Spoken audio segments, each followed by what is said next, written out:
오늘 들려드릴 이야기는요, 여러분이 교회에서 한 번쯤은 느껴봤을 그런 이야기예요. 설교 시간. 어떤 분들에게는 길수록 은혜롭고 어떤 분들에게는 짧아야 집중이 되죠. 그냥 개인 취향의 문제일까요? 아니었어요. 한 교회에서는요, 설교 시간이 권력의 문제가 되어버렸어요. 그분은 은퇴했습니다. 더 이상 강단에 서지 않았어요. 그런데도 설교 시간은 여전히 그분의 기준으로 재단되고 있었죠. 오늘 설교 너무 짧지 않았어요? 그 말은 은퇴한 원로 목사의 입에서 나왔습니다. 새로 부임한 담임 목사는 30분 설교를 했어요. 성도들은 좋아했어요.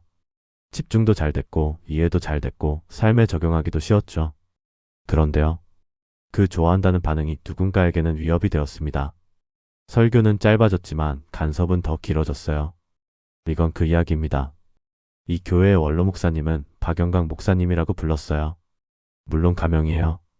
하지만 어쩌면 여러분 교회에도 계실지 모르죠. 비슷한 분이. 박 목사님의 설교는 길었어요. 1시간 가까이 이어질 때도 많았죠. 말씀은 풍부했고 해석은 치밀했고 권위는 강단을 가득 채웠어요. 그분의 설교를 들으면요, 성경이 정말 깊다는 걸 느낄 수 있었어요. 히브리어 언어 해석도 나오고 역사적 배경도 상세했고 신학적 논증도 탄탄했죠. 교인들은 익숙해져 있었어요. 설교는 길어야 제대로 된 설교지. 그게 이 교회의 공식이었어요. 30년간 형성된 문화. 아니, 어쩌면 한 사람이 만든 기준이었을지도 몰라요. 70세에 은퇴하던 날, 박 목사님은 강단에서 내려왔어요. 꽃다발을 받고 눈물을 흘리고 교인들의 박수를 받았죠. 이제는 후배 목사님께 맡깁니다. 여러분, 새로운 목사님 잘 따라주세요. 그날 모두가 생각했어요. 이제 새로운 시대가 오는구나. 그때는 몰랐죠. 은퇴는 했지만 기준은 내려놓지 않았다는 걸. 박영광 목사의 설교는 정말 길었어요. 주일 낮 예배만 해도 보통 50분. 길 때는 1시간 10분까지도 갔죠. 처음 교회 나온 사람들은 놀랐어요. 설교가 이렇게 길어요? 그러면 오래된 교인들이 웃으면서 말했죠. 적응하면 괜찮아요. 우리 목사님 설교는 길어도 지루하지 않거든요. 실제로 그랬어요. 지루하진 않았어요. 박 목사님은 이야기꾼이었거든요. 예화도 풍부하고 성경 해석도 흥미로웠어요. 1시간이 어떻게 가는지 모를 때도 있었죠. 하지만요. 솔직히 말하면 졸는 사람도 많았어요. 뒷자리에 앉은 청년들은 몰래 핸드폰을 보기도 했고 어르신들은 고개를 끄덕이다가 눈을 감기도 했어요. 그래도 아무도 말하지 않았어요. 설교가 너무 길어요. 그 말을 꺼내는 건 마치 목사님을 무시하는 것처럼 느껴졌거든요. 박 목사님 본인은 이렇게 생각했어요. 말씀은 풍성해야 해. 짧게 하면 깊이가 없어지지. 성도들은 영적으로 성숙해야 하니까 긴 설교를 견뎌낼 수 있어야 해. 그게 그분의 철학이었어요. 설교는 길어야 하고 신학적이어야 하고 권위가 있어야 한다. 그리고 30년간 이 교회는 그 방식으로 자라났어요. 20명에서 800명으로. 작은 건물에서 3층 예배당으로. 숫자가 증명했죠. 이 방식이 맞다. 그렇게 모두가 믿었어요. 그때는 몰랐어요. 시대가 바뀌고 있다는 걸. 새로 부임한 담임 목사의 이름은 최성실 목사님이었어요. 40대 초반. 신학도 탄탄하고 목회 경험도 충분했죠. 차분하고 논리적이고 무엇보다 성도들의 삶을 중요하게 생각하는 사람이었어요. 첫 주일 설교. 최성실 목사는 강단에 섰어요. 설교 제목은 예수님을 따라 살아간다는 것이었죠. 30분. 정확히 30분 만에 설교가 끝났어요. 회중석이 조용해졌어요. 어떤 이는 당황한 표정이었고 어떤 이는 안도한 표정이었어요. 벌써요? 끝났네? 그런데요. 놀라운 일이 일어났어요. 청년부 한 자매가 수첩을 펼쳐서 메모를 하고 있었어요. 예배 시간 내내 졸던 한 집사님이 눈을 반짝이며 듣고 있었고요. 뒷자리 청년들도 핸드폰을 꺼내지 않았어요. 예배가 끝나고 교인들이 나가면서 속삭였어요. 오늘 설교 이해가 잘 됐어. 집중이 잘 되더라. 오랜만에 메모했네. 한 권사님이 최 목사님께 다가왔어요. 목사님, 오늘 설교 좋았어요. 짧은데 핵심이 딱 들어오더라고요. 오늘부터 당장 적용할 수 있을 것 같아요. 최 목사님은 웃으며 고개를 숙였어요. 감사합니다. 성도님들이 말씀을 삶으로 가져가는 게 중요하다고 생각해요. 그날 저녁, 청년부 단톡방이 활발해졌어요. 오늘 설교 대박. 집중 개잘됨 키읔키읔. 원래 설교가 이렇게 짧았어? 아니, 전 목사님은 1시간씩 하셨어. 오, 그럼 이번 목사님 스타일 나한텐 더 맞는 듯. 변화가 시작되고 있었어요. 설교는 짧아졌지만 말씀은 더 멀리 가고 있었죠. 그때는 몰랐어요. 이 변화가 누군가에게는 위협으로 느껴질 거라는 걸. 3주가 지났어요. 최성실 목사의 설교는 계속 30분을 유지했어요. 어떤 날은 28분, 어떤 날은 32분. 하지만 절대 40분을 넘지 않았죠. 그리고 반응은 계속 좋았어요. 요즘 설교가 귀에 쏙쏙 들어와요. 말씀 적용하기가 쉬워졌어요. 집중이 잘 돼서 좋아요. 그 말들이요. 박영광 원로 목사의 귀에 들어갔어요. 어느 수요일 저녁이었어요. 한 권사님이 박 원로 목사님을 찾아왔어요. 교회 뒤편 기도실에서 차를 마시며 이야기를 나누고 있었죠. 목사님, 요즘 예배가 참 좋아요. 박 목사님은 웃으며 고개를 끄덕였어요. 그래요? 다행이네요. 네, 성도들도 다들 좋아해요. 설교가 쉽게 들어와서 좋대요. 그 순간 박 목사님의 미소가 미세하게 굳었어요. 쉽다고요? 아, 그러니까 이해가 잘 된다는 뜻이에요. 집중도 잘 되고요. 아, 박 목사님은 차를 한 모금 마셨어요. 그리고 조용히 말했죠. 그런데 설교가 너무 짧지 않나요? 권사님은 잠시 머뭇거렸어요. 글쎄요. 저는 괜찮은 것 같은데요. 30분이면 말씀을 깊이 있게 다루기엔 부족하지 않을까요? 성도들이 영적으로 성장하려면 말씀을 풍성하게 들어야 하는데. 아, 물론 새로운 목사님이 나쁘다는 게 아니에요. 다만 우리 교회 성도들은 깊은 말씀에 익숙한 사람들이잖아요. 그날 밤 박 원로 목사는 서재에 앉아 있었어요. 창밖을 바라보며 생각했죠. 성도들이 좋아한다. 그 말이 계속 머릿속을 맴돌았어요. 왜일까요? 분명 좋은 일인데. 새로운 목사님이 잘하고 있다는 건데. 가슴 한편이 불편했어요. 내 설교는 어땠을까? 성도들이 정말 좋아했던 걸까? 아니면 그냥 익숙해서 참았던 걸까? 아니야. 박 목사님은 고개를 저었어요.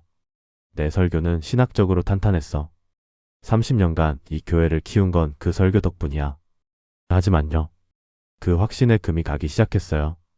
다음 주 월요일, 최성실 목사는 평소처럼 교회 사무실에 출근했어요. 책상에 앉아 다음 주 설교를 준비하려는데 휴대폰이 울렸어요. 발신자 박영광 원로 목사님. 여보세요, 원로 목사님. 목사님, 시간 괜찮으세요? 잠깐 이야기 좀 할까요? 네, 괜찮습니다. 전화 너머로 박 목사님의 목소리가 들렸어요. 평소보다 조금 무거운 톤이었죠. 목사님, 요즘 설교 잘하고 계시더라고요. 성도들 반응도 좋고. 감사합니다. 그런데 말이에요. 최 목사님은 몸을 앞으로 기울였어요. 뭔가 중요한 말이 나올 것 같은 예감이 들었거든요. 설교가 좀 가볍게 느껴질 수도 있어요. 가볍다고요? 아, 나쁘다는 게 아니에요. 다만 30분이면 말씀을 충분히 다루기 어렵잖아요. 우리 교회 성도들은 깊은 말씀에 익숙한 사람들이에요. 최 목사님은 입술을 깨물었어요. 저는 핵심만 명확하게 전달하려고 하는데요. 물론이죠. 목사님 의도는 이해해요. 하지만요, 짧다고 좋은 건 아니잖아요. 말씀은 풍성해야 해요. 제 경험상 40분은 해야 성도들이 말씀의 깊이를 느껴요. 너무 짧으면 뭔가 부족하다는 느낌을 받을 수 있어요.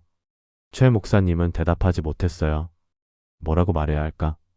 성도들은 좋아하는데, 집중도 잘 되고 은혜도 받는데. 하지만 그 말을 꺼내는 순간 비교가 될 것 같았어요.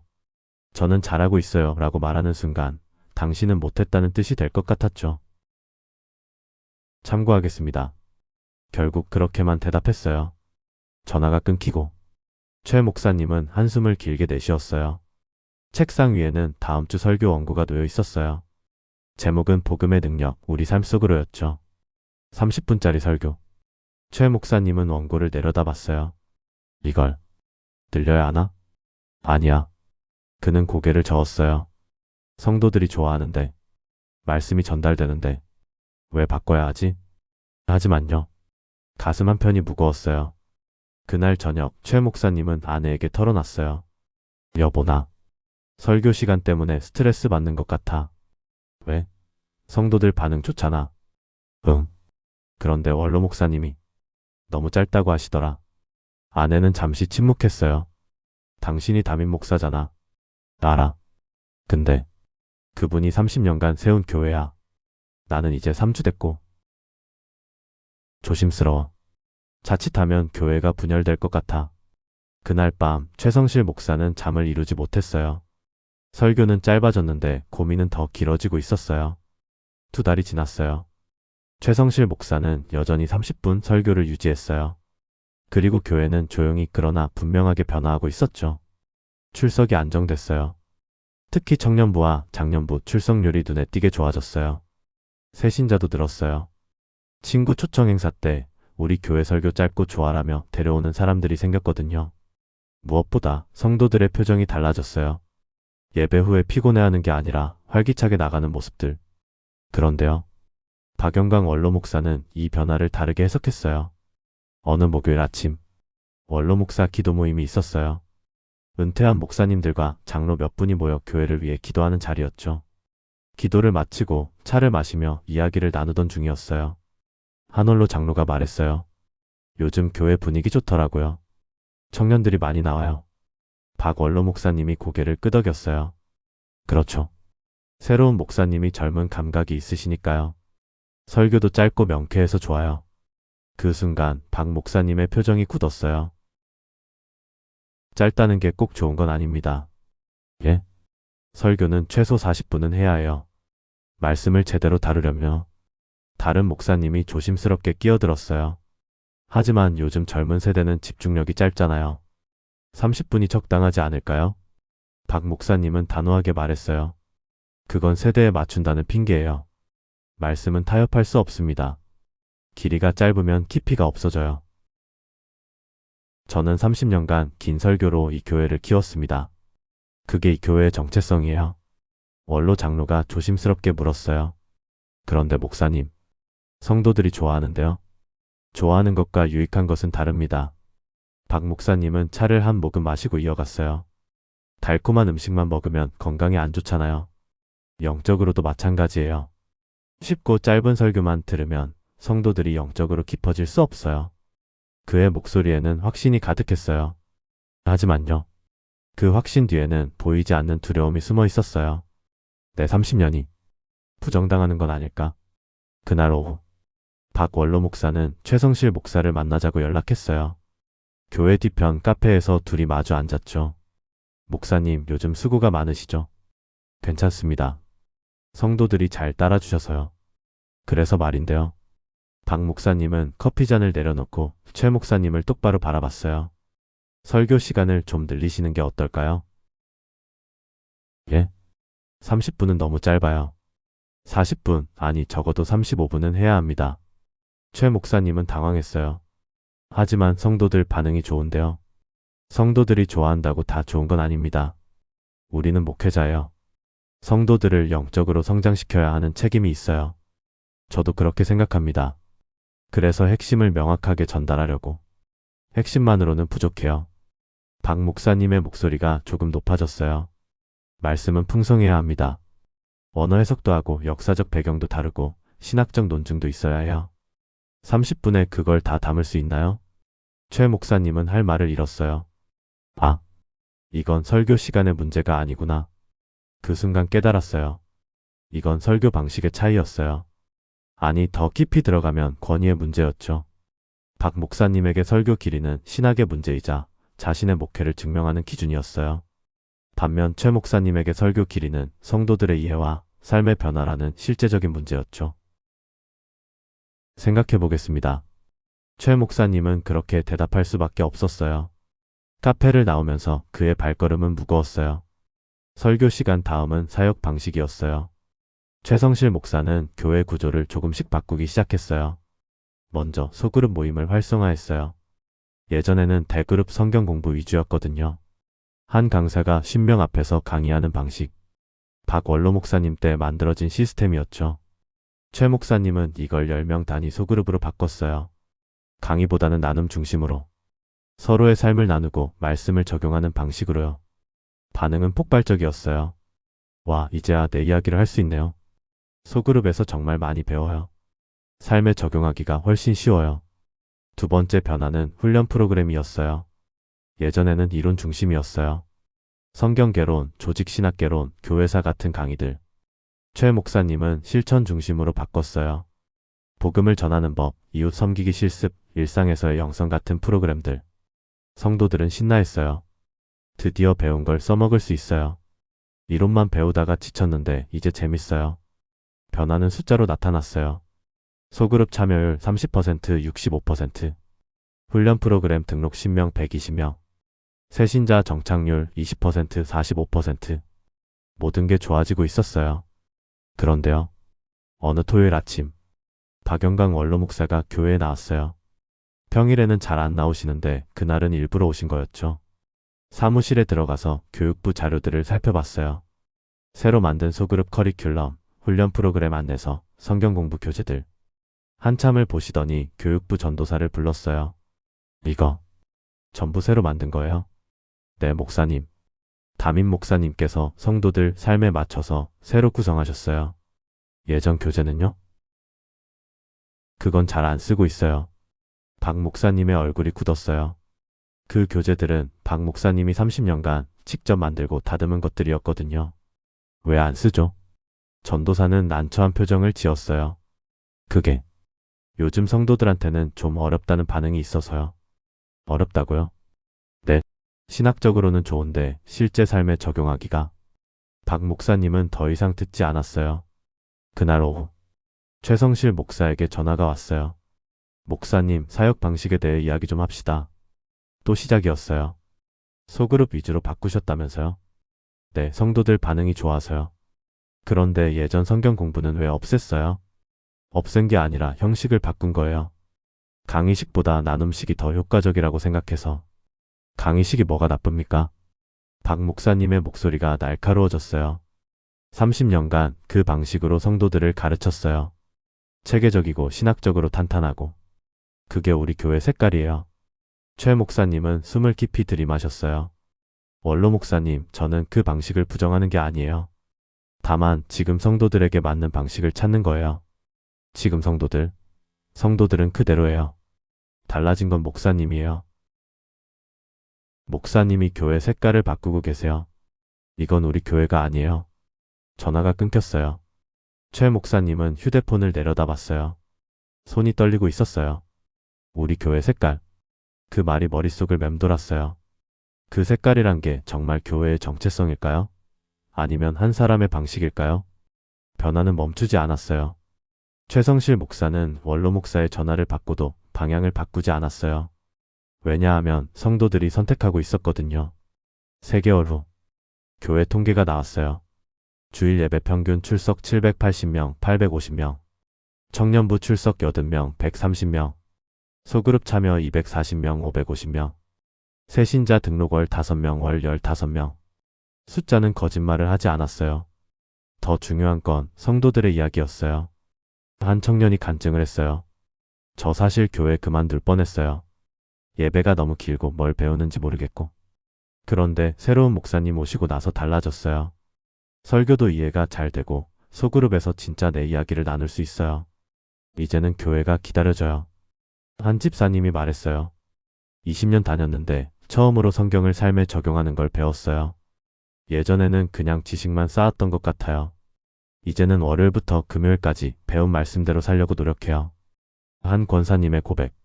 솔직히 말하면요. 예전 설교는 조를 때가 많았어요. 길고 어렵고. 그런데 지금은 30분이 어떻게 가는지 몰라요. 집중이 되거든요. 성도들은 말로만 좋아하는 게 아니었어요. 삶이 바뀌고 있었어요. 전도가 일어났어요. 친구들을 데려오기 시작했죠. 섬김이 일어났어요. 봉사자가 2배로 늘었어요. 헌금이 늘었어요. 재정이 안정됐어요. 교회가 살아나고 있었어요. 그런데요. 이 모든 변화가 한 사람에게는 위협이었어요. 성도들이 좋아할수록 박영강 원로 목사는 불안해졌어요. 내가 30년간 쌓은 건 뭐였을까? 그 생각이 그를 괴롭혔어요. 성도들의 선택은 분명했어요. 짧은 설교를 선택한 게 아니라 이해되는 설교를 선택했어요. 소그룹을 선택한 게 아니라 나눔이 있는 공동체를 선택했어요. 새로운 방식을 선택한 게 아니라 삶의 변화를 선택했어요. 하지만 박원로 목사는 이렇게 해석했어요. 성도들이 쉬운 길을 택하고 있어. 그리고 그 해석이 다음 단계의 간섭으로 이어졌어요. 4개월째. 박영강 원로 목사의 조언은 점점 구체적으로 변했어요. 처음에는 참고하세요였어요. 그 다음은 이렇게 하면 어떨까요? 였어요. 이제는 이렇게 하세요가 됐어요. 어느 월요일 아침, 최성실 목사가 사무실에 앉아 다음 주 설교를 준비하고 있을 때였어요. 똑똑. 문을 두드리는 소리. 박원로 목사님이었어요. 들어가도 될까요? 아, 네. 들어오세요. 박 목사님은 의자에 앉으며 말했어요. 다음 주 설교 본문이 뭐죠? 요한복음 15장입니다. 포도나무 비유. 아, 그 본문. 박 목사님은 고개를 끄덕였어요. 그 본문은 깊이 다뤄야 해요. 30분에는 무리예요. 적어도 45분은 필요해요. 최 목사님은 펜을 내려놓았어요. 왜 그렇게 생각하세요? 포도나무 비유는 신학적으로 중요한 본문이에요. 연합교리, 성화교리, 열매 맺음의 원리. 이걸 다 다루려면 시간이 필요하죠. 저는 핵심만 다루려고요. 예수님 안에 거하라는 메시지에 집중해서요. 박 목사님은 고개를 저었어요. 그건 너무 단순해요. 성도들은 더 깊은 걸 원해요. 하지만 성도들은 지금 방식을 좋아하는데요. 목사님. 박 목사님의 목소리가 단호해졌어요. 목회는 인기투표가 아니에요. 성도들이 좋아한다고 다 옳은 건 아니에요. 최 목사님은 할 말을 잃었어요. 알겠습니다. 박 목사님은 일어서며 덧붙였어요. 그리고 예화는 줄이세요. 예화가 너무 많으면 말씀의 권위가 떨어져요. 문이 닫혔어요. 최 목사님은 책상에 엎드렸어요. 이건 뭐지? 조언이 아니었어요. 지시였어요. 그리고 일주일 후 더 충격적인 일이 일어났어요. 수요일 저녁 박원로 목사가 또 전화를 했어요. 목사님, 다음 주 설교 원고 좀 볼 수 있을까요? 예? 미리 보고 조언을 드리고 싶어서요. 목사님께 도움이 될 거예요. 최 목사님은 입이 안 떨어졌어요. 설교 원고를 미리 검토하겠다고? 원로 목사님, 저는 강제는 아니에요. 다만 제가 35년 경험이 있으니까 미리 봐드리면 목사님이 실수를 줄일 수 있잖아요. 어떻게 할까요? 최 목사님은 입을 열었어요. 죄송하지만 설교는 제가 준비하겠습니다. 전화 너머로 침묵이 흘렀어요. 긴 무거운 침묵. 그렇게 하시죠. 전화가 끊겼어요. 최 목사님은 알았어요. 뭔가 틀어졌다는 걸. 다음 주 주일. 최성실 목사는 강단에 섰어요. 설교 본문은 준비한 대로 요한복음 15장이었어요. 포도나무 비유. 그런데요. 설교를 시작하는데 뒷자리에 박영광 원로 목사가 보였어요. 평소에는 앞자리에 앉으시는데 그날은 맨 뒤에 앉아 계셨어요. 팔짱을 끼고 설교를 듣고 계셨죠. 최 목사님의 손이 떨렸어요. 집중해. 성도들을 보고 말씀을 전해. 설교를 시작했어요. 예수님은 자신을 포도나무라고 하셨습니다. 그리고 우리에게 말씀하셨죠. 내 안에 거하라고. 30분짜리 설교. 핵심을 명확하게 삶에 적용할 수 있게. 성도들은 고개를 끄덕였어요. 눈빛이 살아있었어요. 하지만요. 설교를 하는 내내 최 목사님의 머릿속에는 다른 생각이 맴돌았어요. 원로 목사님은 어떻게 생각하실까? 설교를 마치고 강단에서 내려왔을 때 박 원로 목사님과 눈이 마주쳤어요. 표정이 딱딱했어요. 그리고 그날 저녁 예상했던 전화가 왔어요. 목사님, 오늘 설교 아쉬웠어요. 어떤 부분이요? 너무 가볍게 다루셨어요.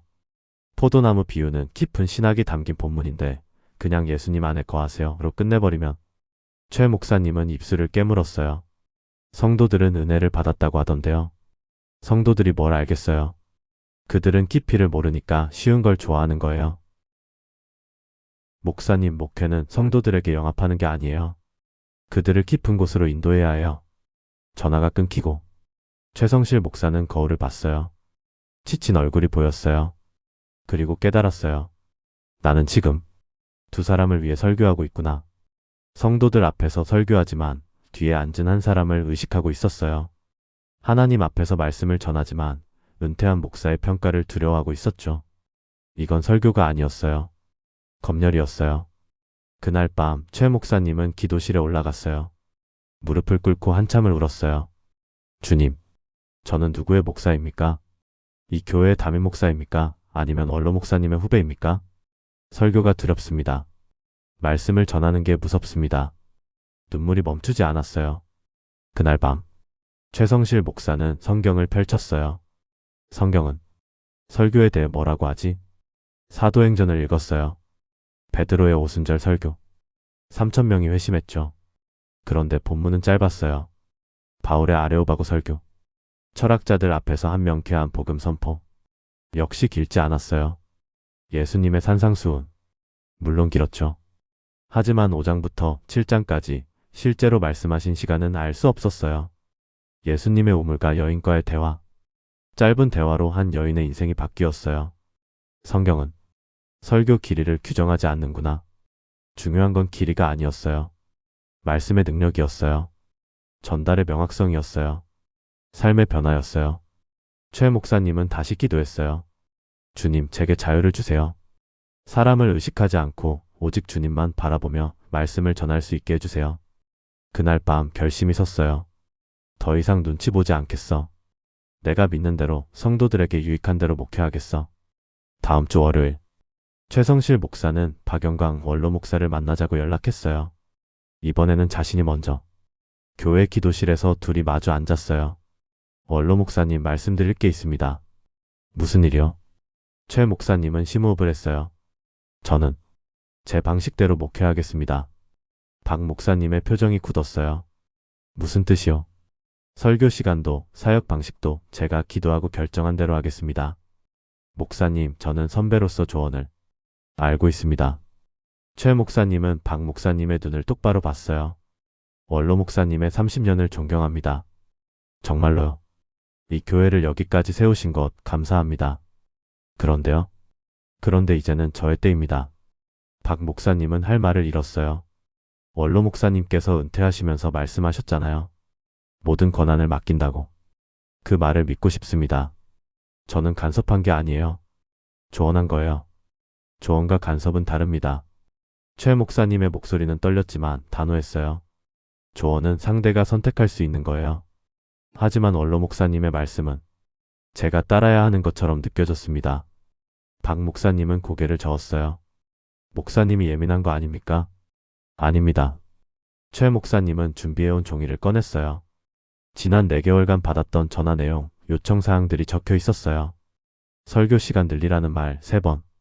설교 본문 해석에 대한 지적 5번. 사역 방식 변경 요청 8번. 설교 원고 미리 보자는 요청 1번. 박 목사님은 종이를 보며 얼굴이 빨개졌어요. 이건 제가 교회를 사랑해서 알고 있습니다. 최 목사님은 조용히 말했어요. 그 마음을 압니다.